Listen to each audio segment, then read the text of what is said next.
না তা তো না।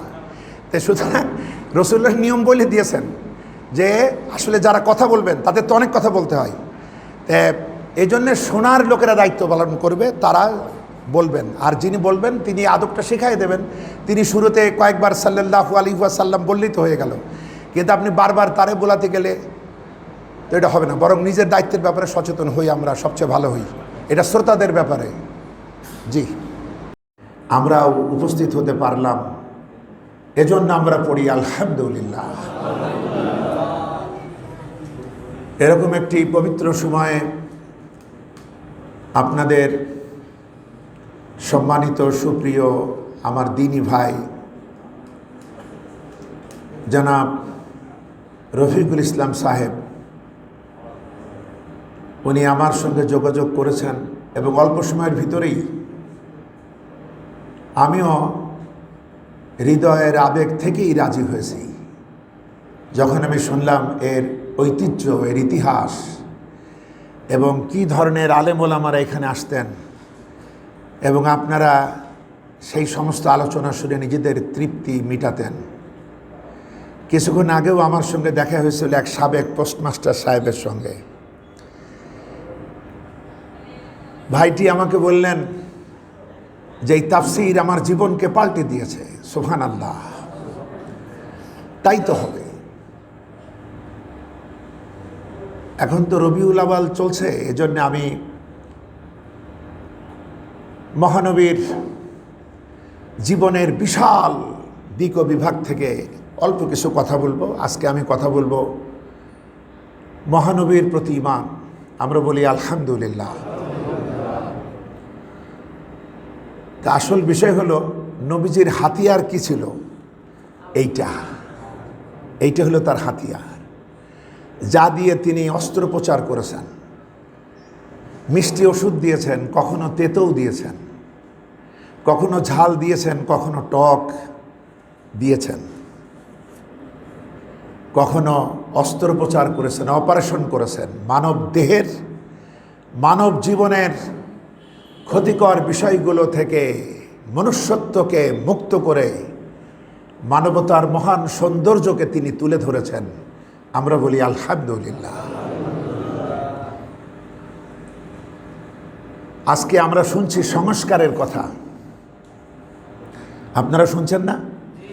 আমাদের উপদেষ্টা মহোদয়গণ সংস্কারের কথা বলছেন। কারণ এত জঞ্জাল, এত নষ্টামি, এত ভ্রষ্টামি, এত জুলম, এত আবর্জনা জমেছে ব্যক্তি থেকে শুরু করে রাষ্ট্রের দিক ও বিভাগে, নানা দিকে, সব দিকে।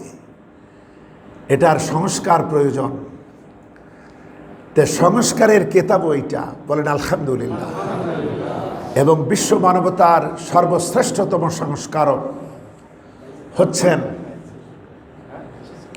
মানবতার মহানবী, শোষিত, বঞ্চিত, নির্যাতিত, নিগৃহীত, নিষ্পেষিত জনতার পরম বন্ধু,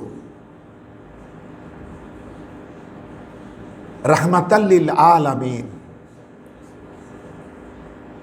সৈয়দুল মুরসালিন, আশরাফুল আম্বিয়া, সাহেবে কাবা ওয়া কাউসাইন, আহমদে মুস্তফা, মুহাম্মদ মুস্তফা সাল্লাল্লাহু আলাইহি ওয়াসাল্লাম।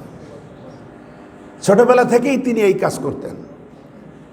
তা প্রথম সেই 17 বছর থেকে নবুয়তের আগ পর্যন্ত 40টা বছর বয়স হওয়া পর্যন্ত তিনি হিলফুল ফুজুলের মাধ্যমে গোটা সমাজের সংস্কারের কাজ তিনি করছিলেন।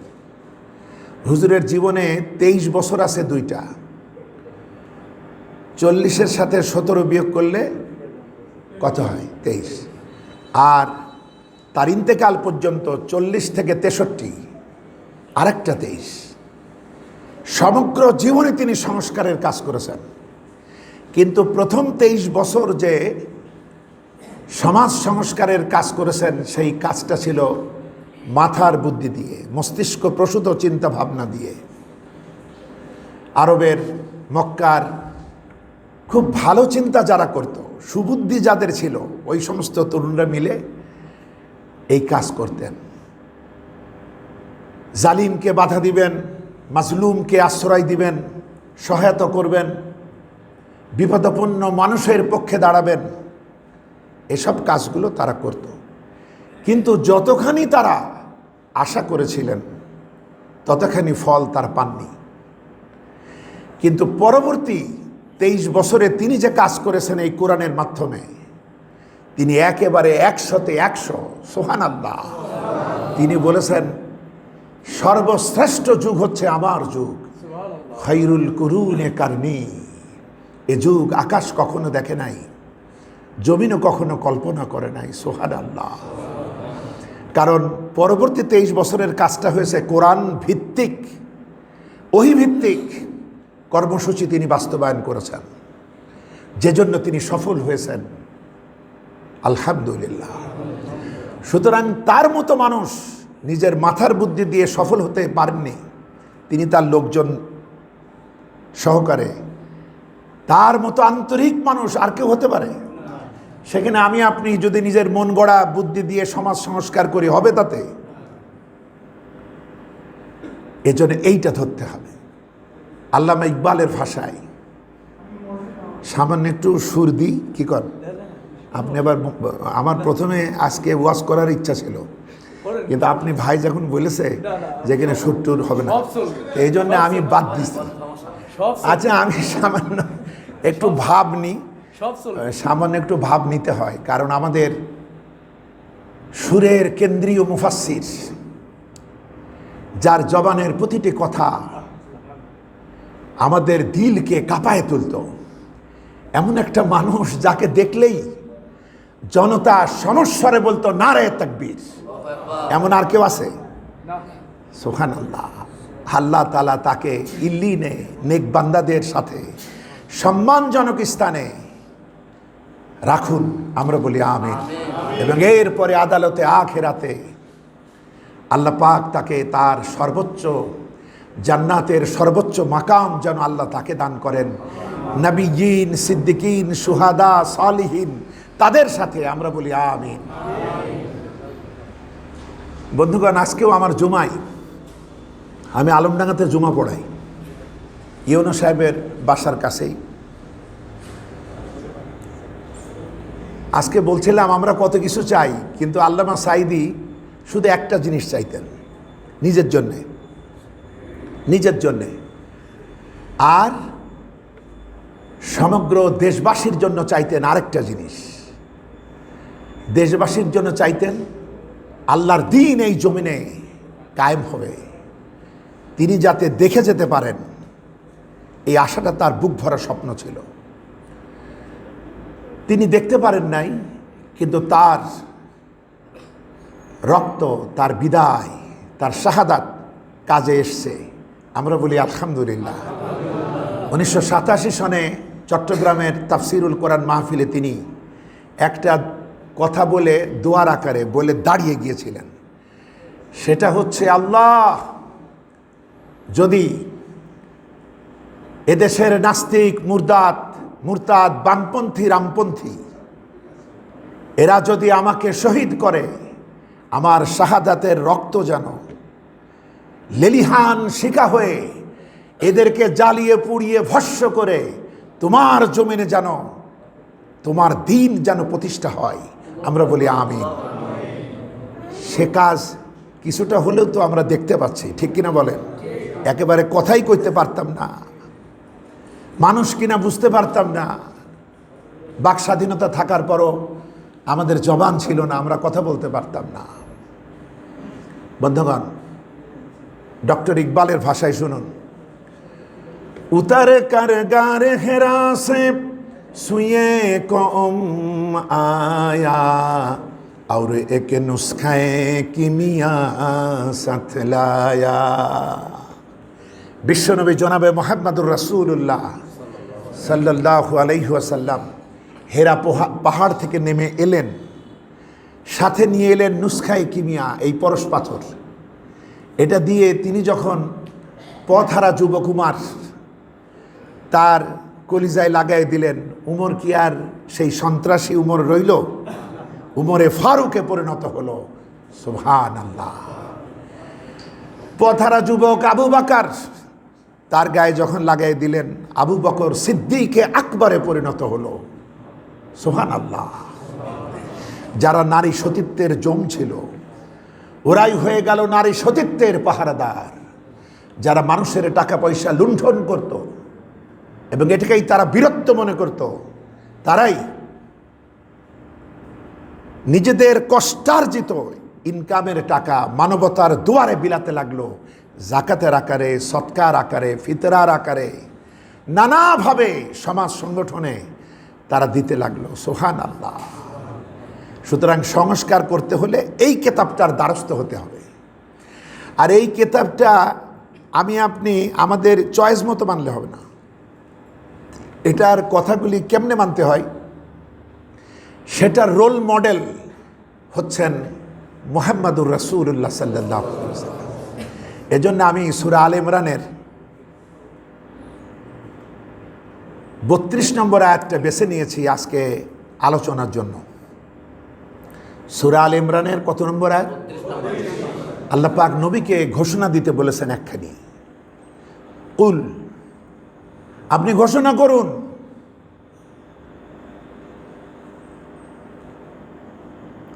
কি ঘোষণা করেন?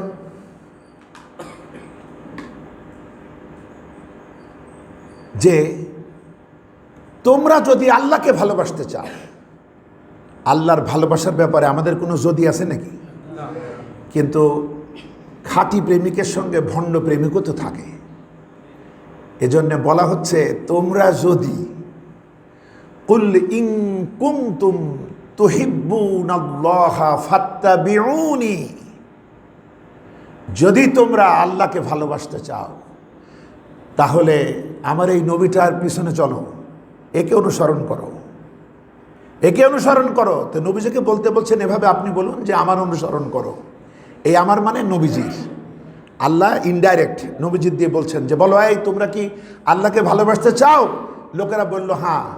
বলছে তাহলে আমার অনুসরণ করো। এই আমারটাকে নবী। আচ্ছা, তাহলে কি লাভ হবে? আমরা তো লাভ ছাড়া বুঝি। আমার ভাইও ব্যবসায়ী, আপনারা অনেকে ব্যবসায়ী আছেন না? ব্যবসায়ীরা লাভটা খুব ভালো বোঝে। একটা গল্প আছে, কিয়ামতের দিন যখন ব্যবসায়ীদের কারো কারো আমল নামা, নেক আমলও যদ্দূর, বদ আমলও তদ্দূর, এরকম যখন হবে তখন ফেরেশতারা বলবে, ও ব্যবসায়ী ভাই কোথায় যাইতে চাও? তোমার তো নেক আর বদি সমান। ব্যবসায়ীরা নাকি বলবে, ফেরেশতা ভাই ভালো মন্দ ওইসব বুঝি না, যেখানে গিয়ে 2 পয়সার লাভ হবে সেখানে নিয়ে চলো। মানে লাভ দরকার। কি দরকার? লাভ দরকার। আল্লাহ পাক জানেন এটা। তিনি জানবেন না? আমাদের তিনি সৃষ্টি করেছেন, তিনি তো জানবেন। তিনি বলছেন, শোনো, যদি আমার রসুলের পিছনে চলো তাহলে কি হবে? ইউহিব্বুকুমুল্লাহ, আল্লাহ তোমারে ভালোবাসবেন। সুবহানাল্লাহ। আপনাদের দিল থেকে আপন মনে সুবহানাল্লাহ আসে না? অভ্যাস করে ফেলতে হবে। মানে রেকর্ড হচ্ছে তো, এই জন্য আমি বলবো না এই কথা যে আপনারা বলেন, তাহলে অন্যরা শুনে বুঝবে যে এরা আসলে বলতেই চায় না। এই জন্য আমি একা একাই সুবহানাল্লাহ বলছি। আপনাদের খেয়াল না থাকলে আপনারা সুর তুললেই হবে। বন্ধুগণ,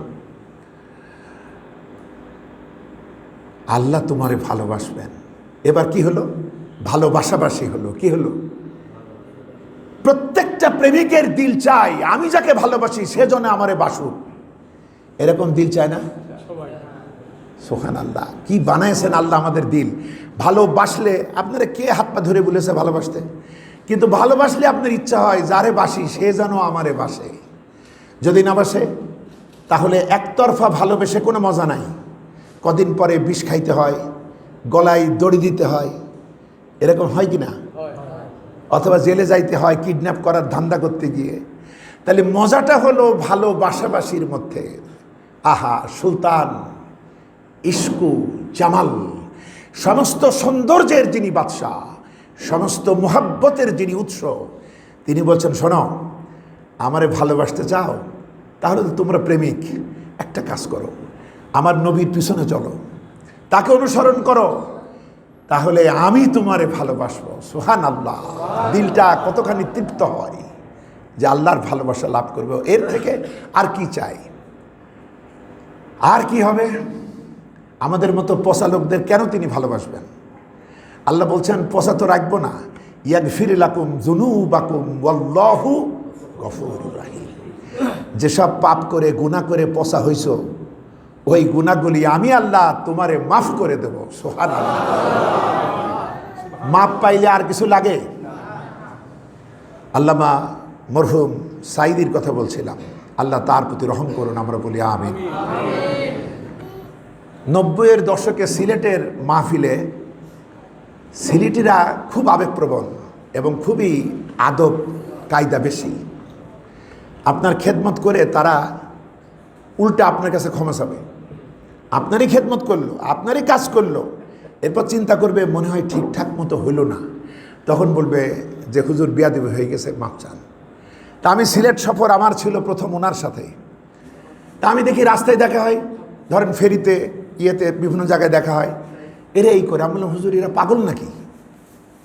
তখন হুজুর আমাকে বললেন এরা খুবই আদব কায়দায় পরিপূর্ণ, এরা মনে করে খেদমত করতে গিয়েও ভুল হলো কিনা, তাই তারা ক্ষমা চায়। আঞ্জুমানে খেদমতে কোরআনের উদ্যোগে আলিয়ার মাঠে মাহফিল ছিল। মাহফিল থেকে উনি যখন বক্তব্য শেষ, দোয়া শেষ, এবার নামবেন। তো নামতে গিয়ে দেখেন হাজার হাজার মানুষ হাতে টাকা নিয়ে দাঁড়িয়ে আছে। তখন হুজুর বললেন যে আমি বড্ড ক্লান্ত, আজকে সালামি থাক, আজ আর মোসাফা দরকার নাই, আসসালামু আলাইকুম। এই বলে দ্রুত উঠে গাড়িতে উঠলেন। তা আমি তার পাশে বসা। আমি বললাম হুজুর কেমন হলো? এত মানুষ, তারা এত আবেগ নিয়ে দাঁড়াইছে। বলতে শোনো, আমি যদি এখন মুসাফা করি, আমার এই গাড়িতে আমরা বসবো না, এই টাকায় ভর্তি হয়ে যাবে। কিন্তু তুমি চিন্তা করো যত লোক, সারা রাত লাগবে। তা আমি বললাম মানুষ আপনাকে এত ভালোবাসে? আমরা তো দেখি মরে যাওয়ার পর মানুষে অনেক কথা কয়, কিন্তু আপনি জীবিত কালেই এত ভালোবাসা, এরকম তো আমি কখনো দেখিনি। তিনি বললেন তুমি তো আর সব দেখো নাই, আসলেই এত ভালোবাসে মানুষ আমাকে, আমি যদি সারা জীবন সিজদায় পড়ে থাকি তবুও এর শকর আদায় হবে না। তখন তিনি বলছেন আমি শুধু এতটুকু চাই, আল্লাহ তাআলা যদি মানবতার এই ভালোবাসা আর আমার এই খেদমত, ছোট্ট ন্যূনতম খেদমতের বিনিময়ে কিয়ামতের দিন আল্লাহ যদি বলে সাইদি তোরে মাফ করে দিলাম, এটাই আমার জন্য যথেষ্ট। উনি এতটুকু চাইতেন। ওটাই বললাম যে উনি নিজের জন্য এইটা চাইতেন যে আল্লাহ যেন আমারে মাফ করে দেয়। আমি তখন একটা কথা বলছিলাম, আমি সেটাও শোনাই।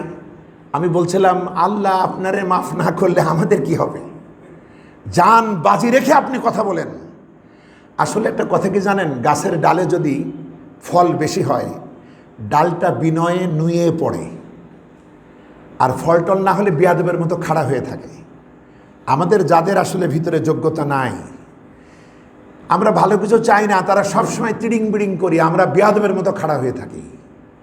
আজকের এই তাফসির মাহফিল, এই মাহফিল আপনাদের সব মসজিদ থেকে পরিচালক ভাইয়েরা সেখানে চিঠি পাঠিয়েছে, অনুরোধ করেছে, দাওয়াতও তারা দিয়েছে। কিন্তু এমন দুইটা মসজিদে দায়িত্বশীলরা তারা চিঠি নিজেরা পড়ছে, কিন্তু কাউকে বলে নাই।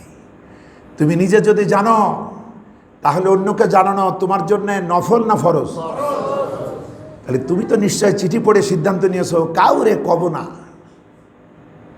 তাহলে সবার ফরজ, সবার ওয়াজিব তোর ঘাড়ের উপরে। আল্লাহ তাআলা এগুলোকে হেদায়েত করুন, আমরা বলি আমিন। আমি তখন বললাম হুজুর তাহলে আমাদের কি হবে? আমার তো মনে হয় আল্লাহ আপনাকে ক্ষমা তো করবেনই, একটা বিশেষ মর্যাদা আপনারা দিবেন। এই ভালোবাসা তো কোরআনের তাফসিরের কারণে আপনার প্রতি। কিয়ামতের দিন হয়তো জান্নাতেরা দাবি করে বসবে, আল্লাহ বহুদিন সাইদি সাহেবের ওয়াজ শুনি নাই, আজকে জান্নাতে শুনবো। সুবহানাল্লাহ। সাইদি সাহেব আমার তাকিয়ে থাকলো, আমাদের গাড়িটাও পৌঁছে গেল আমাদের জায়গা মতো, আর কোনো কথা হলো না, এর রিপ্লাই আমি পাইনি। তো বিষয় হলো বিনয়, তার ভিতরে যে বিনয়।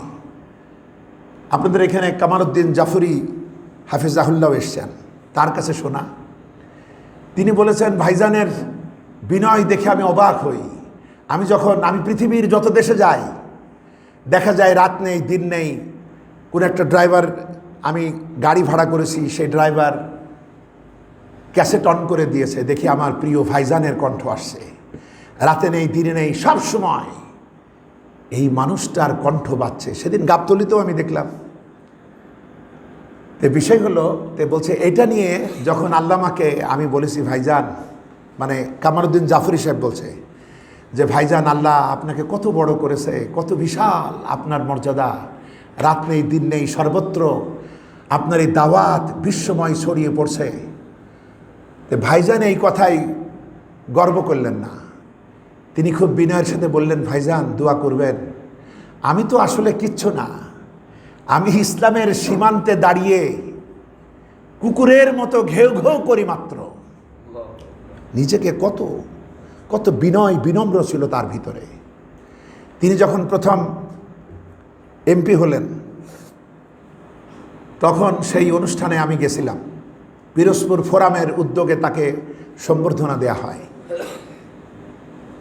তিনি এত প্রশংসা লোকেরা করল, এমনিই তো করবে, তার মাথা নিচু হতে হতে হতে হতে হতে এত নিচু হলো, ওই রকম কখনো আমি কাউকে দেখিনি। এরপরে তার বক্তব্যের পালা। তিনি অশ্রুসিক্ত চোখে বললেন, আমি আসলে কিচ্ছু না, আমি যা কিছু বলি, যা কিছু পাই, এই সব এই কোরআনের জন্য। এই কোরআনই আমাকে এতটুকু থেকে এতটুকু বানাইছে। আমি তো আসলে একটা ঢোল, যার আওয়াজ দূর থেকে শোনা যায়, লোকেরা মনে করে ভিতরে না কত কিছু, এবার ঢোলটা ফাটে দেখে কিচ্ছু নাই। তো বলছে, আমি ওই রকমই আল্লাহর এক শূন্য বান্দা। সুবহানাল্লাহ। বন্ধুগণ, এই বিনয় আমাদের ভিতরে থাকতে হবে। কখনোই মনে করবেন না আমি কি না হনুরে। যখনই মনে করবেন তখন আপনি শেষ।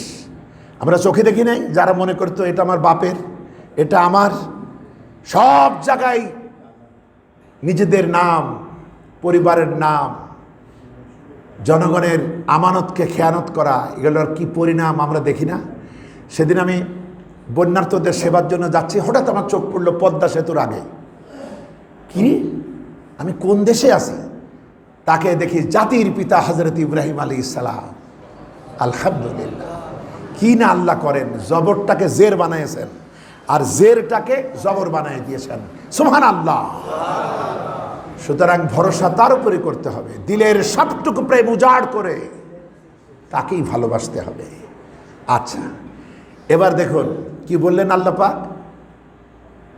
আপনি ঘোষণা দেন, তোমরা যদি আল্লাহরে ভালোবাসতে চাও তাহলে আমার পিছনে চলো, তাহলে আল্লাহ তোমাদের ভালোবাসবেন। এই ভালোবাসাটা গ্যারান্টিযুক্ত, আর তোমাদের জীবনের সমস্ত গুনাহ আল্লাহ মাফ করে দিবেন। তাহলে কত বড় লাভ, কত বড় লাভ। সুবহানাল্লাহ, আলহামদুলিল্লাহ। বন্ধুগণ, এখন আপনি কেমনে নবীর পিছনে চলবেন, আপনাকে দুটি জিনিস জানতেই হবে। একটা হলো আল্লাহর মেসেজ, আর একটা হলো এই মেসেজ, এই গাইডলাইন তিনি কেমনে অনুসরণ করেছেন। পথ না চিনলে কি গন্তব্যে পৌঁছা যায়? আমি আজকে পথ চিনেছি, আসতে গিয়ে বুঝতে পারছি না কোথায় ভাইজানের বাসা, আমি কোথায় যাব। এরপরে ফোন করলাম, তিনি পথ দেখালেন, পথ চিনে ফেললাম। কিন্তু যদি আমি তাকে জিজ্ঞাসা না করতাম তাহলে এখনও তো পৌঁছাতে পারতাম না। তো অনুরূপভাবে তাকে অনুসরণ করতে হলে তাকে জানতে হবে, এবং তিনি কি অনুসরণ করে জীবনের প্র্যাকটিক্যাল লাইফ গড়েছেন সেটা জানতে হবে। বন্ধুগণের জন্য কোরআন হচ্ছে সায়েন্স অফ লিভিং, এটা হচ্ছে জীবন বিজ্ঞান, এটা তেলাওয়াতের কিতাব না শুধু। তাহলে তেলাওয়াত করব না? করব। তেলাওয়াত কেন করব? জানবো বলে। জানবো কেন? মানবো তাই। মানবো কেন? যাতে আমাদের তাকদীরে দিদার ইলাহি নসিব হয়। বলেন আলহামদুলিল্লাহ, বলেন সুবহানাল্লাহ। কোরআনে আল্লাহ যত কথা বলেছেন এর মূল কথা হলো তিনটি।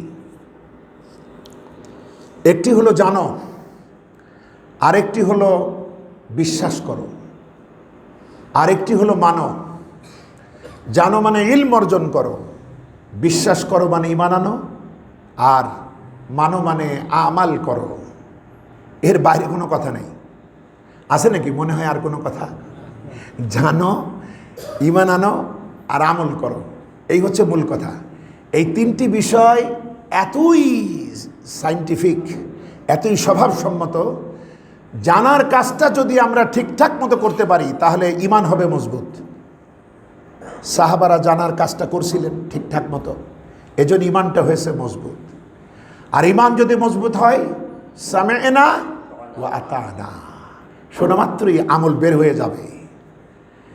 এখন আমাদের জানার কাজটা ঠিক মতো হয় নাই, যার কারণে আমাদের কবিরাও যে ব্রিজ পার হয়ে এলাম, যে সেতু পার হয়ে এলাম, উনিও একসময় বলেছেন, যারে দেখি না তারে ভজিব কেমনে, যারে দেখি না তারে কেমনে ভজব।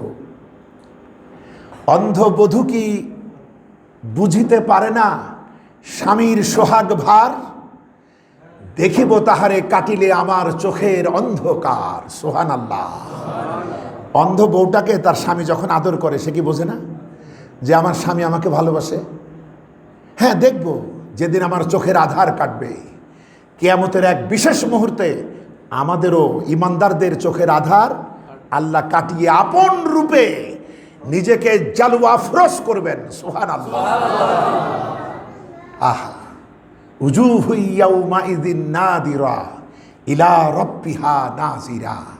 সেদিন রব্বুল আলামিন বান্দার পানে তাকিয়ে থাকবেন, আর বান্দারাও তার রবের দিকে তাকিয়ে থাকবেন। এই তাকাতাকি কত কাল চলবে তা তিনি ভালো জানেন। সুবহানাল্লাহ।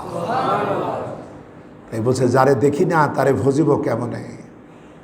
বন্ধুগণ, জানো, বিশ্বাস করো, মানো। আমি যদি আরবিতে বলি, আপনার পিছনে একটা সাপ, পিছনে কি কথাটা বললাম কোন ভাষায়? আরবি, যেটা আপনি বোঝেন না ধরেন। আপনি আরবি শুনে মনে করতেই পারেন হুজুর বোধহয় সোয়াবের কথাই বলছে। কিছু লোক সুবহানাল্লাহ পড়ে ফেলতে পারে। আপনার পিছনে একটা সাপ, এটা যদি আমি একটু সুর দিয়ে আরবিতে বলি, কিছু লোক খুশির চোটে আলহামদুলিল্লাহ পড়ে ফেলতে পারেন। কারণ যেটা বলেছি ওটা বোঝা হয় নাই, জানা হয় নাই। তো সাপের উপর ঈমান থাকলে কি হয়, সেই নেক আমলও হয় নাই। কিন্তু যদি মাতৃভাষায় বলি পিছনে একটা সাপ, শোনা মাত্রই জানা হবে। শোনা মাত্র জানা হবে না, আর জানা মাত্রই বিশ্বাস হবে না, আর বিশ্বাস হওয়া মাত্রই বাপরে বাপ বলে একটা লাভ দেবেন। এটাই তো আমল, ঠিক কিনা বলেন বন্ধুগণ? এই কোরআনের মূল কথা তাই। জানো, বিশ্বাস করো, মানো। সাহাবারা এই কাজটা করেছিলেন, যে জন্য তাদের জীবনে আমল ছিল অফুরান, তাদের নেক আমলে ভরপুর। সুবহানাল্লাহ। আমার ভাইয়েরা, সাহাবারা বলতেন, আমরা কখনো নবীজি থেকে 10টা আয়াতের উপরে শিখতাম না।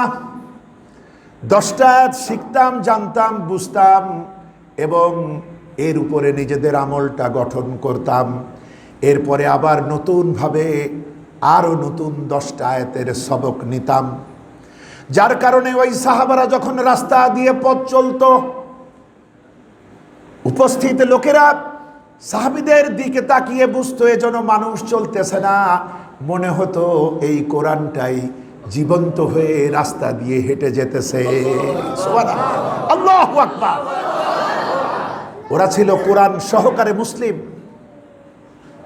রাসূলের প্রেমময় জীবন্ত মুসলিম, আর আমরা হলো আদম শুমারির মুসলিম, কোরআন ছাড়া মুসলিম। এজন্য একটু রাত বেশি হলে, রাস্তাঘাটে লোক না থাকলে আমারও তো ভয় করবে। আসতে গিয়ে এমন ঝড় হয়েছে যে সেতুর এপাশে গাছ ভেঙে পড়েছে। তখন তো একভাবে এলাম, এবার যদি ফিরি একটু শব্দ হলেই ভয় লাগবে না? কার ভয়? মানুষের ভয়, এই আশরাফুল মখলুকাতের ভয়। এবং দিলটা শুধু এটাই চাবে, আল্লাহ যার সাথে দেখা হোক, কিন্তু তোমার এই শ্রেষ্ঠ সৃষ্টি মানুষের সাথে যেন দেখা না হয়, তাহলে হয়তো সবই যাবে। তার কারণ আমরা কোন মুসলিম? আদম শুমারির মুসলিম, কোরআন ছাড়া আমরা মুসলিম। বন্ধুগণ, এজন্য আমাদের প্রত্যেককে শুধু ওয়াজ করলে হবে না, আমাদের প্র্যাকটিক্যাল লাইফটাও কোরআনের সৌন্দর্যে বিমোহিত করতে হবে। ছোট খাটো যত সব অপ্রয়োজনীয় যা দিয়ে মতভেদ হয়, এইগুলার কোনো পাত্তা দেওয়া যাবে না। এই সবকটা মিলে সীসা ঢালা প্রাচীরের মতো সারিবদ্ধ হয়ে দাঁড়াতে হবে। তাহলে এই জামাতকে আল্লাহ সব থেকে বেশি ভালোবাসবেন। সুবহানাল্লাহ। এই ধরনের প্রশিক্ষণ তো নবীজি দিয়েছেন। আমার ভাইরা, কোরআনে কারীমে সূরা আলে ইমরান 159 নম্বর আয়াতটা পড়ুন। ফাবিমা রাহমাতিম মিনাল্লাহি লিনতা লাহুম ওয়ালাউ কুনতা ফাসসান গালিজাল কলব লানফাদ্দু মিন হাওলিক। সুবহানাল্লাহ। আল্লাহ বলছেন, নবী, তোমার প্রতি আমার রহমত, আমার করুণা, সেটা কি? আমি তোমার দিলটাকে নরম বানাইছি। সুবহানাল্লাহ। আর তোমার ভাষাটাকে সুমধুর করেছি। সুবহানাল্লাহ। যার কারণে দূর থেকে ওরা ছুটে এসে তোমার কাছে এসে মিশে বসে। কোথায় রোম? ওখান থেকে এলেন হযরতে সোহাইব রুমি। পারস্য থেকে ছুটে এলেন হযরতে সালমানের মতো বৃদ্ধ সাহাবা। আফ্রিকা থেকে এলেন হযরতে বেলালের মতো মাজলুম সাহাবা। এরা সব এলো তোমার মহব্বতের আকর্ষণে, তোমার ভাষার আকর্ষণে। তোমার দিলটা যদি কঠোর হতো, ভাষাটা ব্যবহারটা যদি রূঢ় হতো, তবে এই লোকগুলি তোমার কাছে থাকতো না, সব পালিয়ে চলে যেত। সুতরাং তোমার প্রতি আমার দয়া হচ্ছে এইটা, যে তোমার দিলটাকে আমি নরম বানাইছি, বড় বানাইছি, আর তোমার ভাষাটা সুন্দর করেছি, তাই ওরা তোমার কাছে এসে মিশে বসে। নবীজির ভালোবাসাটাকে, স্নেহ মমতাকে আপনি সিমেন্টের মতো মনে করুন, আর সমস্ত সাহাবেদেরকে ইটের মতো মনে করুন। নবীজি ইসলামের ইমারত বানাবেন, ইসলামের বিল্ডিং বানাবেন। আবু বাকার মোহাব্বতের সিমেন্ট লাগাই দিলেন, উমার আবার সিমেন্ট, আবার আলী, এইভাবে একের পর এক তিনি যখন বানাচ্ছেন। সিমেন্ট কিন্তু চিরদিন নরম থাকবে না, কিছুক্ষণ পর সিমেন্ট প্রত্যেকটা ইটকে জাম করে ধরবে এবং এত মজবুত হবে বিল্ডিং, তখন যদি আবু জেহেলের গোষ্ঠীর এই বিল্ডিং ভাঙার জন্য কুড়াল মারে, পারবে? আগুনের ফুলকি বার হবে। আগুনের ফুলকিরা এসে জড়ো হই দাবানল জালবার মন্ত্রে, এত মজবুত হবে। কোরআনে কারীমে সূরা সাফ 4 নম্বর আয়াত, কান্নাহুম বুনিয়ানুম মারসুস, সীসা ঢালা প্রাচীরের মতো শক্ত হলো। বন্ধুগণ, এর জন্য ভালোবাসতে হবে, মানবতাকে ভালোবেসে টানতে হবে। আজকে প্রথম দিন তো, এই জন্য ভালোবাসার ওয়াজই করছি। আপনারা আমার কথা বুঝতে পারছেন? আচ্ছা, আলহামদুলিল্লাহ। এখন আমি আজকে এই আয়াত থেকে যেটা বলবো সেটা হচ্ছে রাসূলুল্লাহর প্রতি ঈমান। আমরা তো সবাই রাসূলের প্রতি ঈমান এনেছি, কিন্তু একথা সত্য যে আমরা অন্তত ঈমানের দাবিদার। আচ্ছা, এখন রাসূলের প্রতি ঈমান এর মাধ্যমে আমরা কি পেতে চাই? আল্লাহর ভালোবাসা পেতে চাই, আল্লাহর কাছে ক্ষমা পেতে চাই, জান্নাতে যেতে চাই, এই পৃথিবীতে শান্তি সমৃদ্ধি পেতে চাই, এগুলাই তো, ঠিক কিনা বলেন? এবং কিয়ামতে আবার তার সুপারিশ নিয়ে বেহেশতে যাইতে চাই। এখন খেয়াল করুন, সে কোন ঈমান, সেই ঈমানটা কেমন হবে? এই জন্য আজকে আমি শুরু থেকেই শুরু করেছি। আগে এইটা আমরা একটু ঝালাই করি। রবিউল আউয়াল মাস এমনিই মনে পড়ে, সারা বছর তো মনে থাকে না আমাদের। রবিউল আউয়াল এলে তোমারই গান গায়, রবিউল আউয়াল গেলে তোমায় ভুলে যায়। এটা কি আসলে হওয়া উচিত? এই একজন মানুষ আমার দুনিয়াতেও প্রয়োজন, আমার আখিরাতেও প্রয়োজন। এই একজন মানুষ আমার জীবন অত্যাবশ্যক। এই মানুষটার চর্চা প্রতিনিয়ত হতে হবে। বাথরুমে গেলেও ভাবতে হবে তিনি কিভাবে যেতেন, কোন পা আগে দিতেন, কোন পা দিয়ে বের হয়ে আসতেন। আমাদের ভাবতে হবে না? স্মরণে, স্বপনে, জাগরণে ওই মানুষটাকে ভোলা যায়? আল্লাহর সাথেই মনে রাখতে হয়, কারণ তিনি আল্লাহকে আমাদেরকে চিনিয়েছেন। আল্লাহ কি কি চান এটা তিনি তার জীবন দিয়ে আমাদেরকে চিনাইছেন। বন্ধুগণ, সুতরাং একটু আমরা এই গুরুত্বপূর্ণ সাবজেক্টটা বুঝি। রাসূলের প্রতি ঈমান। রাসূলের প্রতি ঈমানের দুইটি মৌলিক বৈশিষ্ট্য থাকতে হবে, তাহলে সেই ঈমান হবে কার্যকরী ঈমান। আর এর একটা আছে আর একটা নেই, তাহলে সেটা আসলে কাজে লাগবে না। এবার শুনুন, এই ভাগটা আমি নিজে করি নাই, এটা রাসূলুল্লাহ নিজে করেছেন। আলহামদুলিল্লাহ। সহিহ আল বুখারী 14 নম্বর হাদিস, সহিহ আল মুসলিম 75 নম্বর হাদিস। এই হাদিসটি হলো মুত্তাফাকুন আলাইহির অন্তর্ভুক্ত, যে দুটি বিশুদ্ধ কেতাবের মাঝেই রয়েছে। হাদিসটি বর্ণনা করেছেন হযরতে আনাস বিন মালিক রাদিয়াল্লাহু তাআলা আনহু। তিনি নবীজি থেকে বলছেন, লা ইউমিনু আহাদুকুম হাত্তা আহাব্বা ইলাইহি মিন ওয়ালিদিহি ওয়া ওয়ালাদিহি ওয়ান নাসি আজমাইন। তোমাদের কেউ ঈমানদার হতে পারবে না যতক্ষণ তোমরা আমাকে, তোমাদের মাতাপিতা, তোমাদের সন্তানাদি, তোমাদের স্বামী স্ত্রী, এমনকি বিশ্ববাসীর চাইতে আমাকে যতক্ষণ সব থেকে বেশি না ভালোবাসতে পারবে ততক্ষণ তোমরা ঈমানদার হতে পারবে না। কতখানি ভালোবাসতে হবে? সবার চাইতে বেশি। তাহলে কি হব? ঈমানদার হব। খেয়াল করুন, আমরা ভালোবাসি জিলাপি মার্কা ভালোবাসা। যদি হুজুর বলে একটু দোয়া আছে বসে যান, কিছু মুসল্লি তাকে দেখে প্যাকেটটা বড় না ছোট, তারপরে আজকের এই মিলাদটা কার, কোনো রিক্সাওয়ালা দিয়েছে না কোনো শিল্পপতি দিয়েছে, এটা বুঝে সুঝে বসে। তো এগুলোকে আমি বলি এরা জিলাপি মার্কা মোহাব্বত নিয়ে থাকে। এখন ওই রকম করলে তো হবে না, ভালো তো বাসবো, কিন্তু সবার থেকে বেশি, এইটা মনে রাখুন। আরেকটি হাদিস মিশকাতুল মাসাবির বর্ণনা এখানে আছে, হযরত আব্দুল ইবনে আমরের বর্ণনা, লা ইউমিনু আহাদুকুম হাত্তা ইয়াকুনা হাওয়াহু তাবাআল লিমা যিতু বিহি। তোমাদের কেউ ঈমানদার হতে পারবে না যতক্ষণ তোমরা আমি আল্লাহর কাছ থেকে যেটা নিয়ে এসেছি এইটার অনুসরণ না করবা, ততক্ষণ তোমরা ঈমানদার হতে পারবে না। কি সাংঘাতিক কথা! প্রথমে আমরা ভালোবেসেই ঈমানদার হয়ে যাচ্ছিলাম, হঠাৎ করে এই হাদিসটা প্যাঁচ লাগাই দিল। কি করা যায়? রফিক ভাই, একটা টাকা দেন তো আমার হাতে, আমি ফেরত দিয়ে দেবো। এই সময় আমি টাকা নিয়ে কী করবো? ফেরত দেবো। আর এতগুলো সাক্ষী মেরে টেরে দেবো, সুযোগ নাই। এটা কত টাকার নোট? এদিকে লেখা আছে 100, এদিকেও লেখা আছে 100, তাহলে এটা 200 টাকা হবে না? হবে না, না? আচ্ছা, এদিকে আমাদের সাভারের স্মৃতিসৌধের ছবি আছে, আর আমাদের প্রাক্তন এক পিতার ছবি আছে,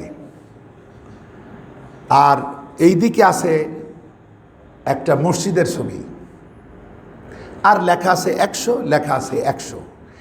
100 মিলেই তো 100, তাই তো? নাকি 200? আচ্ছা, ধরুন এই দিকে ছবি নাই, এই দিকে আছে, তাহলে এটা কত টাকা হবে? 50 টাকা হবে না?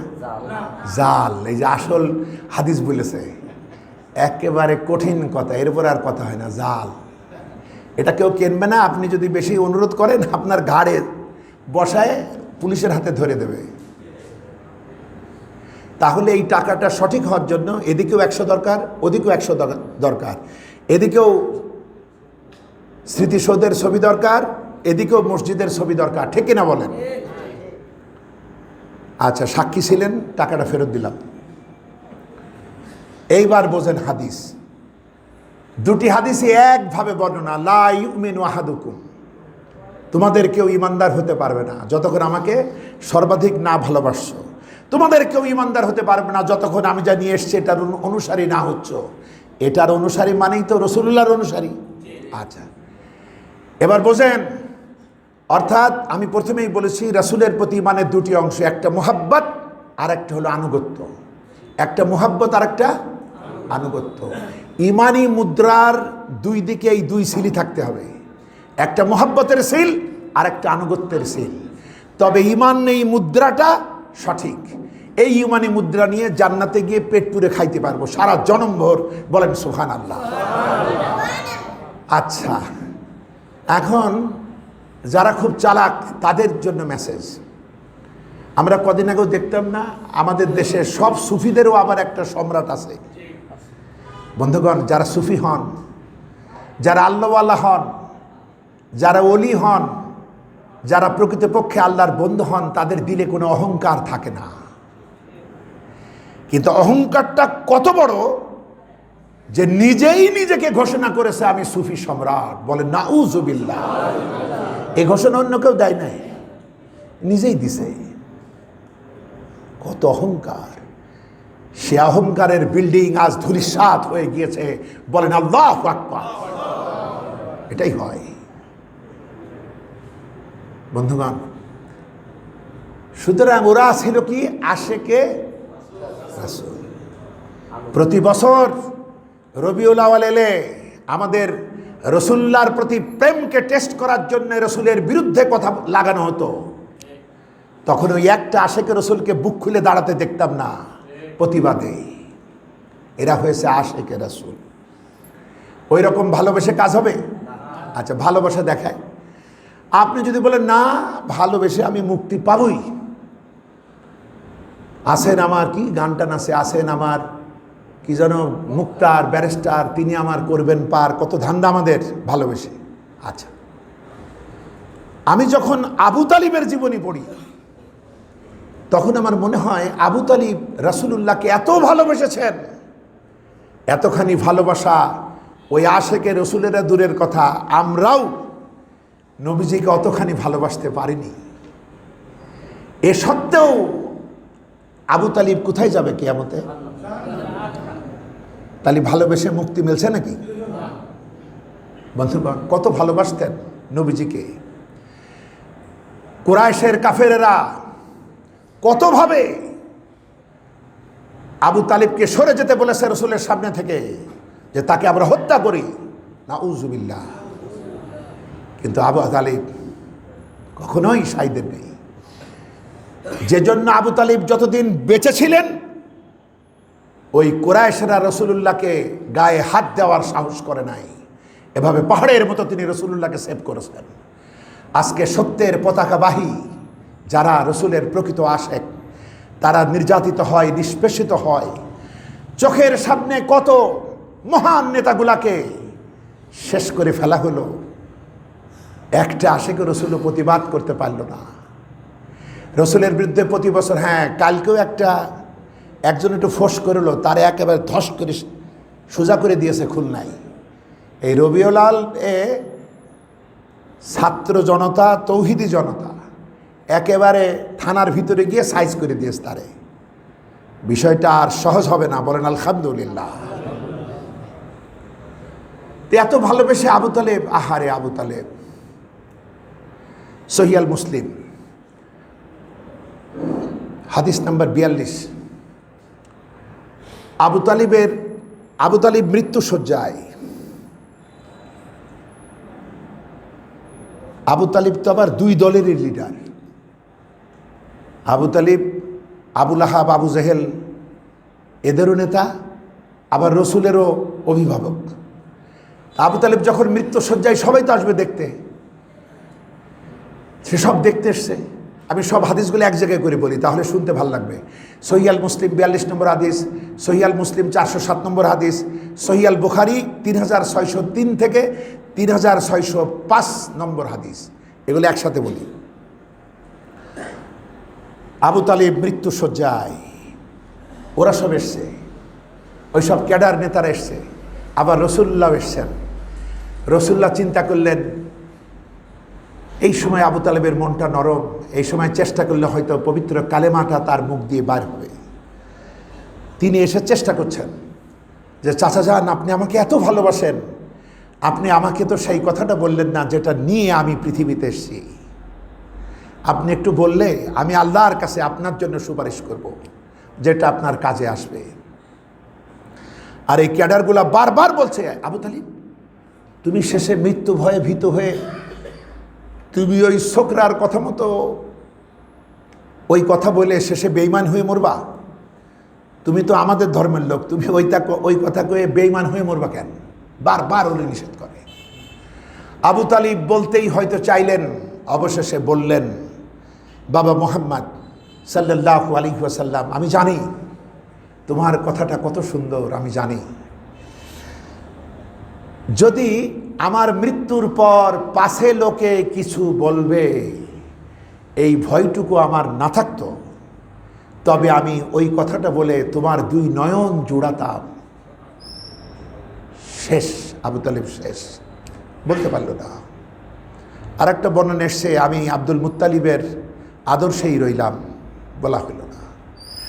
পরবর্তীতে হযরতে আব্বাস রাদিয়াল্লাহু তাআলা আনহু, নবীজির আরেক চাচা, তিনি নবীজিকে বলেছেন, আবু তালিব সারা জীবন আপনার জন্য এত কিছু করলো, আপনি আবু তালিবের কি উপকারটা করলেন? নবীজি বললেন, আমি যদি না হতাম তবে আবু তালিবকে জাহান্নামের সব থেকে নিচে থাকা লাগতো। আমার কারণেই আল্লাহ পাক তাকে প্রমোশন দিবেন জাহান্নামের আযাবের হালকা স্তরে। তার দুটি পায়ে আগুনের দুটি জুতা পরিয়ে দেয়া হবে, সেটার উত্তাপে মস্তিষ্কের কেন্দ্র পর্যন্ত ফুটতে থাকবে। বলেন নাউযুবিল্লাহ। আল্লাহ আমাদেরকে রক্ষা করুন, আমরা বলি আমিন। বন্ধুগণ, আবু তালিব জাহান্নামী। হযরত আব্বাস বলেছেন আরেক হাদিসে যে আমি আবু তালিবের ঠোঁট নড়তে দেখেছি, মনে হয় তোমার ওই কথাটা বলেছে। নবীজি বলেছেন আমি শুনি নাই। বন্ধুগণ, খেলা নয়। কত লোক দুই পীরের মুরিদ হয়, যাতে দুই হাত ধরে একটু ফিকা দেয়, বেহেশতে গিয়ে উনি পড়ে কলা খায়। বন্ধুগণ, এইগুলা চলবে না, এগুলো আসলে الذي خلق الموت والحياة ليبلوكم أيكم أحسن عملا। কোন সূরা? সূরাতুল মুলক, দ্বিতীয় আয়াত। আমি মরণ আর জীবনকে সৃষ্টি করেছি যাতে আমি পরীক্ষা নিতে পারি, পরখ করে দেখতে পারি তোমাদের ভিতরে নেক আমলের দিক থেকে কারা সফল। পরীক্ষা ছাড়া প্রমোশন হবে না, পরীক্ষা ছাড়া প্রমোশনও হয় না, পরীক্ষা ছাড়া ডিমোশনও হয় না। এই দুটির জন্য পরীক্ষা জরুরি। বন্ধুগণ, এটা ভুলে গেলে চলবে না। আর যাদের পরীক্ষা হয় না ওরা হলো খোদার খাসি। এক ছাগল আর কার সাথে যেন কথা হচ্ছিল, এক ছাগল আর গাধা সাক্ষাৎকার। ছাগল গাধারে কয় তুই আসলেই গাধা। গাধা বলছে তুই খাসি গাধা, খালি খালি আমারে গাধা কইস কে? তুই আমারে কইলেও গাধা, না কইলেও গাধা। তো বলছে কেন বলি দেখিস না, মালিক আমারে কত আদর করে, কত আরামে রাখে, গলায় হাত বুলায়, ছোলাটা তিসিটা কত ভালো জিনিস আমারে খাওয়ায়, কোনো কাজ করায় না, শুধু আদর করে, সুন্দরভাবে ওষুধ দেয়, পরিষ্কার পরিচ্ছন্ন রাখে। আর তোর শুধু কাজ করায়, তারপরে কান ধরে টানে, তারপর লাথি মারে, ছেলেপেলেরা গিয়ে তোরে আঘাত করে। দেখিস না কত আমার ভালোবাসে। গাধা বলছে খাসি তোর এত আদর কেন জানিস? বলছে না তো। বলছে কুরবানির চান উঠছে। বন্ধুগণ, যারা মনে করে ওদের পরীক্ষা হয় ওরা আসলে পাপী। কত লোক আছে আমাদের জন্য দোয়াও করতে চায় না, আছে না এমন জাহেল? আচ্ছা, আপনাদের মসজিদের সামনে কোনো ঘড়ি নেই না? ও এই যে এটা না, এখন কটা বাজে? 7:30। আচ্ছা, ঘড়ি বন্ধ না তো? আচ্ছা, আমি যে মসজিদে নামাজ পড়াই সেই ঘড়ি প্রতি সপ্তাহে 1 মিনিট করে ফাস্ট হওয়া বাড়ে। আজকে একটু অন্ধকার ছিল, আমি দেখতে পাচ্ছি না, আমার তাড়াহুড়া আছে যে এখানে আসবো। আমি যতই তাকাই মনে হয় যেন এখনো সময় হয় নাই। পরে দেখি সময় শেষ হয়ে আরও সামনে এগোইছে, যে জন্যে একটু কষ্ট হয়ে গিয়েছে। শুক্রবারে পরে রেডি হতে অনেক কষ্ট হয়েছে, রেস্ট পাইনি। আচ্ছা, এখন তাহলে আবু তালিবের এই পরিণাম। কেউ কেউ বলতে পারেন আবু তালিব তো কালেমাই পড়ে নাই, ভালোবাসলে কি হবে? আমরা তো ভালোবাসি এবং কালেমা পড়ি। কেউ মরে দেখুক, একটা না 10,000 20,000 কালেমা আমরা পড়ি। আপনাদের এদিকে পড়ে নাকি? আমাদেরও পড়ে। এবং বলে হুজুর লেখেন, কেউ একজন বললো আমি 5,000 পড়িছি, আরেকজন বললো আমার 10,000। 5,000 তখন মাথা নিচু হয়ে যায়, আহারে আমি পারিনি। আরেকজন কয় 20,000। বন্ধুগণ, এখন আপনি বোঝেন ওর কলেমা আর সাহাবীদের কলেমা। সাহাবেরা একবার কালেমা উচ্চারণ করেছেন, এরপরে ওদের জীবন আগের মতোই আছে না পাল্টে গিয়েছে? আর আমরা যারা 10,000 20,000 বার পড়লাম, আমাদের জীবন কয়জনের পাল্টে? যারা ব্যবসা করে ওদের হালখাতার চিঠি দেখলেই বোঝা যায় যে মিষ্টি খাইতে দিয়ে গোশত খাইতে দিয়েও টাকা ওঠে না। কালেমার আগেও যা, পরেও তাই। সাহাবীদের কালেমা জীবন পাল্টে দিয়েছে। শুধু দৈনন্দিন জীবন পাল্টাই নাই, নেতৃত্ব পর্যন্ত পাল্টে দিয়েছে। বলেন সুবহানাল্লাহ। ওরা সব ছিল আবু জেহেলের গোষ্ঠী। সাহাবারা, মক্কার সাহাবারা আবু জেহেলের দলীয় লোক, আবু লাহাবের দলীয় লোক। কলেমা গ্রহণ করার পর ওই নেতারে কি আর মেনেছে? নেতা পাল্টে গেছে, কেবলাও পাল্টে গেছে। আমরা কলেমা পড়ি, ওই অভিশপ্ত জালিম যে দল আমরা কেউ কেউ করতাম, এখনো তারা সেটাই করেন, এখনো খোঁচাই, এখনো তওবা করে না, এখনো খোঁচাই। কেউ কেউ আবার আমাদের দেখানোর জন্য মাথায় দুধ ঢেলে পবিত্র হয়। তুই বেটা কি গণেশ যে মাথায় তুই দুধ দিয়ে পবিত্র হোস? এ আরেক শয়তান। এ হচ্ছে আরো দুধের অপচয় করলো, ঠিক কিনা বলে? বন্ধুগণ, কালেমা বললেই হবে না 10,000 20,000। এক কালেমা তাদের জীবনকে পাল্টে দিয়েছে। আচ্ছা ঠিক আছে, তারপরও আমি আপনাদেরকে একটা কালেমাওয়ালা মুসলমান দেখাই। লোকটার নাম হলো বিশর। কোরআনে কারিমে সূরা নিসা পড়ুন, এখানে পাবেন। বিশর মদিনার সাহাবী। তখন ইসলাম ক্ষমতায়, মুসলমানেরা সরকারি দলের লোক। কোন দল? আর বিরোধী দল হলো ইহুদি। ইহুদি, খ্রিস্টান, মুশরিক এরা বিরোধী দল, আর সরকারি দল হলো মুসলমানরা। বিশর সরকারি দলের ক্যাডার। বিশর একটা ইহুদির কাছ থেকে টাকা ধার নিছিল, টাকাটা শোধ দেয় না। এবার বিরোধী দল সংখ্যালঘু ইহুদি এসে বলছে, বিশর টাকাটা দিচ্ছ না? বলছে নিয়েছি তাই কত, আবার টাকা শোধ দেব?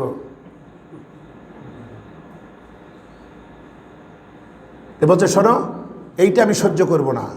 বলছে তুমি কি করবা? বলছে তোমাদের নেতা মুহাম্মদ সাল্লাল্লাহু আলাইহি সাল্লামের আদালতে তোমার বিরুদ্ধে আমি মামলা দায়ের করব। বিশর একটু ভয় পেয়ে গেল। সে বলছে রাসূলুল্লাহকে ডিস্টার্ব করা ঠিক না, তার অনেক কাজ আছে, তোমার এই ছোটোখাটো ব্যাপার নিয়ে তার কাছে বলার মানে কি? তো বলছে ভাই আমি তো বলতে চাইনি, তুমি টাকাটা দিলেই তো পারো। বলছে না না, আমি টাকা দেব না। তাহলে কি করব? তো বলছে করবা কি? রাসূলের আদালতে মামলা দেব, চলো মজাটা দেখবা। বিশর পছন্দ হয় না। তখন ইহুদি বলছে আচ্ছা বিশর, তুমি কেমন মুসলমান যে তুমি রাসূলের আদালতে মামলা দেব তোমার পছন্দ না? তুমি চাও কি? বলছে আমি চাই উমরের আদালতে মামলাটা দাও। কেন? কারণ হলো মুসলমান জানে উমর ইহুদিদের দেখতে পারে না। যখন উমর দেখবে আমি বিশর তার দিনী ভাই, তার সাথে জামাতে নামাজ পড়ি, জিহাদের চাঁদা দিই, রোজা করি, একসাথে ঘুরি, তখন উমর তো আমাকে এমনি ভালোবাসবে, আমার পক্ষে থাকবে। আর উমর যখন জানবে ও ইহুদি, সঙ্গে সঙ্গে ওরে ব্যবস্থা নেবে উমর। এই জন্য বিশর রাসূলুল্লাহর বিচার চায় না, কারণ রাসূল নবী, সে তো উল্টোপাল্টা করতে পারবে না, উমর তো পারবে, এই চিন্তা তার। আচ্ছা ইহুদি রাসূলুল্লাহর বিচার কেন চায়? ইহুদি জানে আমি ইহুদি হতে পারি, কিন্তু ওই একজন মানুষ, তিনি শুধু মুসলমানদের নবী নন, তিনি মানবতার মহানবী। ওয়া মা আরসালনাকা ইল্লা রাহমাতাল লিল আলামিন। বলেন সুবহানাল্লাহ।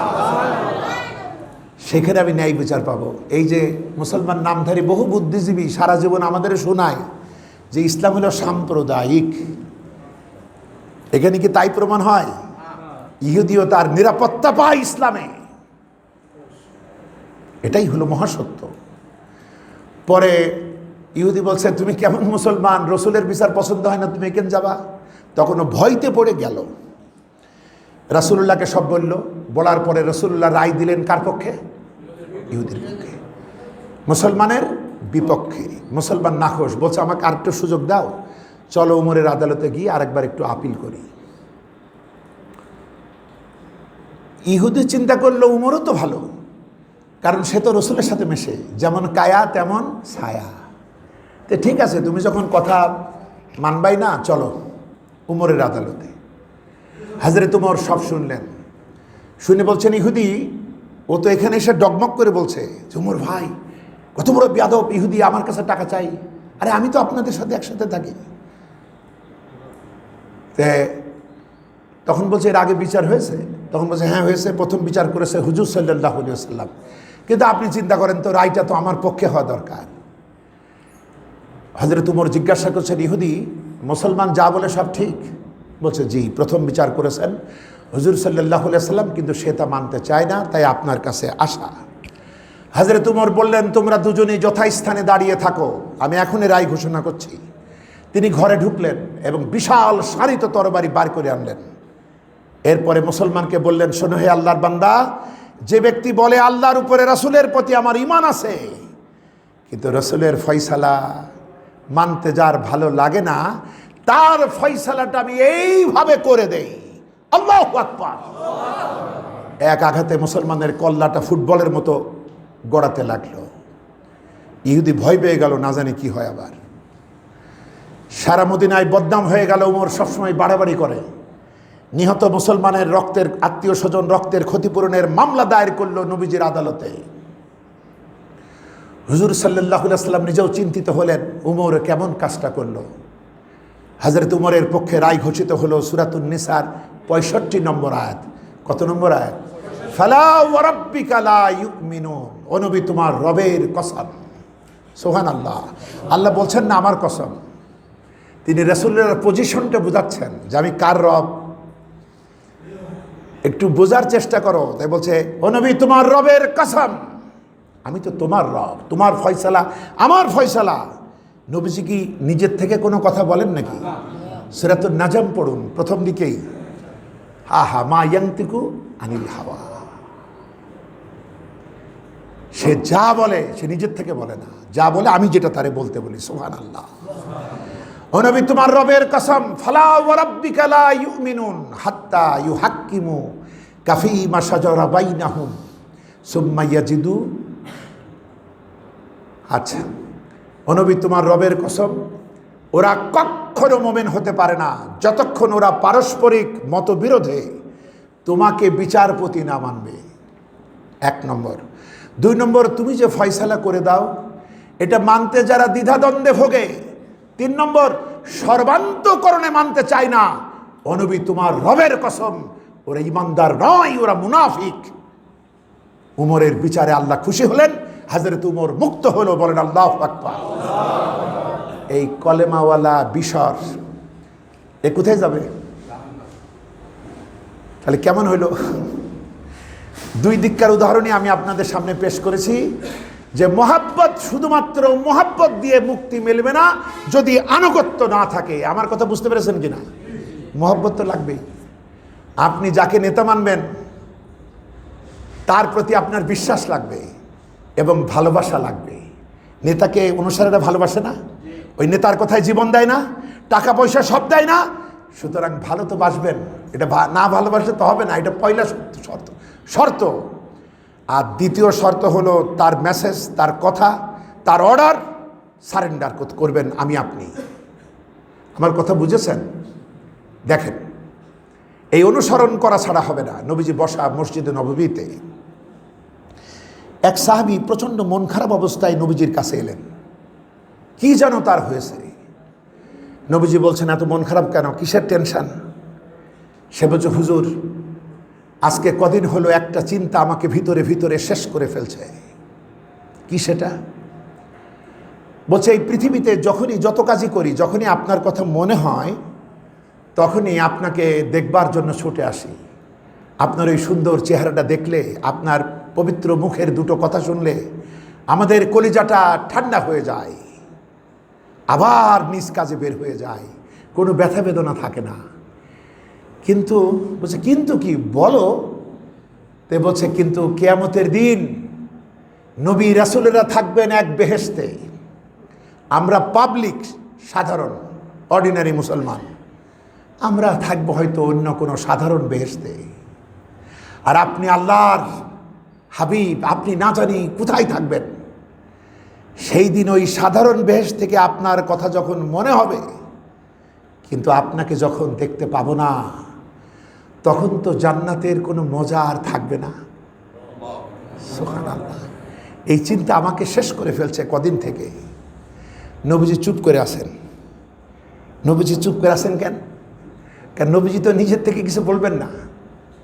আমার ভাইরা, ওহী নাজিল হলো সূরাতুন নিসার ৬৯ নম্বর আয়াতখানা, ওয়ামান ইউতিইল্লাহা ওয়ার রাসূল ফাউলাইকা মাআল্লাযীনা আন'আমাল্লাহু আলাইহিম মিনান নাবিয়্যিনা ওয়াস-সিদ্দীকিনা ওয়াশ-শুহাদাই ওয়াস-সালিহিন ওয়া হাসুনা উলাইকা রফিকা।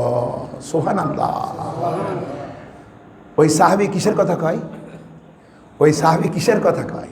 ভালোবাসার কথা কয়, মোহাব্বতের কথা কয়, ইমানি মুদ্রার একটা পিঠ দেখাচ্ছে, আমি আপনাকে কত ভালোবাসি। এই শর্তটা সে পূরণ করেছে। এবার আল্লাহ পাক বলছেন ওর আরেকটা শর্তের কথা, সেটা হচ্ছে আনুগত্য।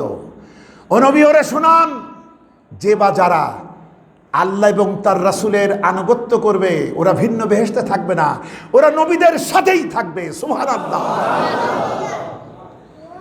আমার আলোচনা বুঝতে পারছেন তো? আচ্ছা, ভালো করে শোনেন।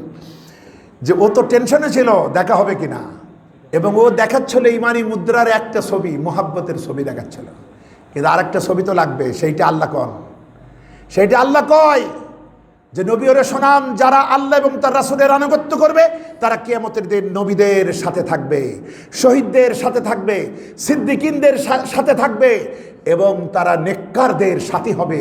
ওয়া হাসুনা উলাইকা রফিকা। কতই না উত্তম সেই বন্ধুত্ব, কতই না উত্তম সেই সাথীত্ব। সুবহানাল্লাহ। বন্ধুগণ, কতই না উত্তম মানে কি? কে আপনারে বলবে কতই না উত্তম?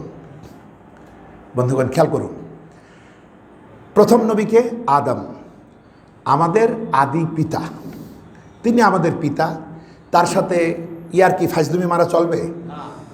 আচ্ছা, কিন্তু বন্ধু, গরিব আর বড় লোকও বন্ধু হয়, শিক্ষিত আর অশিক্ষিতও বন্ধু হয়। তারা কি সব কথা একে অপরের সাথে শেয়ার করে না? হাসি ঠাট্টা, আনন্দ, গায়ে পড়া, হই হুল্লোড়, একসাথে শুয়ে থাকা, কত কিছুই তারা করে। আচ্ছা, আপনি খেয়াল করুন, মোহাব্বতের সঙ্গে যদি আমরা রাসূলুল্লাহর আনুগত্য করতে পারি, তাহলে আল্লাহ বলছেন কিয়ামতের দিন জান্নাতে আমরা নবীদের সাথী হব, সিদ্দিকিনদের সাথী হব, শহীদদের হব, নেককারদের হব। এবার সম্পর্কটা কেমন হবে? ওয়া হাসুনা উলাইকা রফিক। রফিক সম্পর্কটা হবে বন্ধুত্বের মতো। এবার বাবাটা যখন আমার আপনার বন্ধু হবে, এবার বন্ধুরা তো সব কথাই কইতে পারে, আমরাও বলতে পারবো যে আব্বুজান, জান্নাতের সাজানো গোছানো ফুল বাগানে, ফল বাগানে, ও এতক্ষণ কারেন্ট ছিল না। সুবহানাল্লাহ। এ আজ বিশাল গরম, গা ঘেমে শেষ। আচ্ছা, এসি চলবে না? হ্যাঁ, তাহলে ফ্যান দেওয়া দরকার নেই, এসি চলুক, না হলে সাউন্ড ক্লিয়ার হবে না। ফ্যান দরকার নেই, এসি দেন। এই তো শেষ হয়ে আসছে, খেয়াল করো। আমি ব্যাখ্যা দিচ্ছি এবার, কতই না উত্তম সেই বন্ধুত্ব।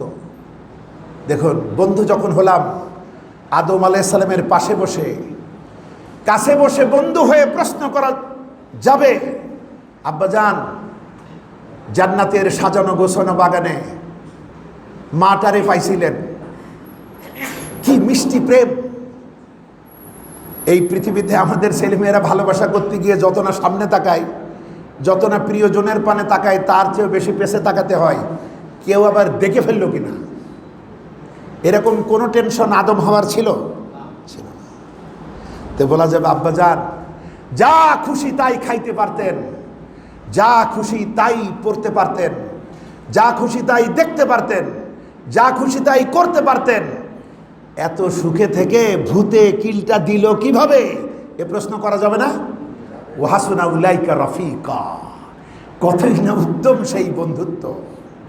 বন্ধুগণ, হযরতে জাতির পিতা, মুসলিম মিল্লাতের পিতা হযরত ইব্রাহিমের বন্ধু হয়ে তার পাশে বসে প্রশ্ন করা যাবে, আব্বা নমরুদ যখন তোমারে আগুনে ফেললো তখন কেমন লাগছিল?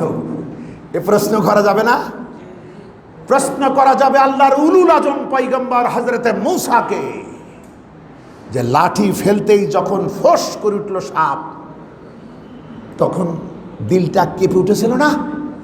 বন্ধুগণ, এই সমস্ত প্রাগৈতিহাসিক অভিজ্ঞতাগুলি বন্ধুত্বের মর্যাদা নিয়ে নবীদের পাশে থেকে এই কথাগুলি শোনা যাবে। ওয়াহাসুনা উলাইকা রাফিকা, কতই না উত্তম সেই বন্ধুত্ব, কতই না উত্তম সেই সাথিত্ব। বলেন সুবহানাল্লাহ। আল্লাহ পাক আমাদের তাকদিরে যেন এই নিয়ামত দেন, আমরা বলি আমিন। এ পর্যন্ত বুঝেছেন কিনা কথা? কথা কন একটু জোরে, বুঝেছেন? তাহলে কি বুঝলাম? রাসূলুল্লাহর প্রতি ইমানের দুইটা অংশ, একটি হচ্ছে মোহাব্বত আর একটি, আচ্ছা এই মোহাব্বতটা কেমন হবে? সবার চাইতে বেশি মসজিদে নববীর ভিতরে হযরত উমর এবং রাসূলুল্লাহ সাল্লাল্লাহু আলাইহি ওয়াসাল্লাম, রাসূলুল্লাহ যখন এই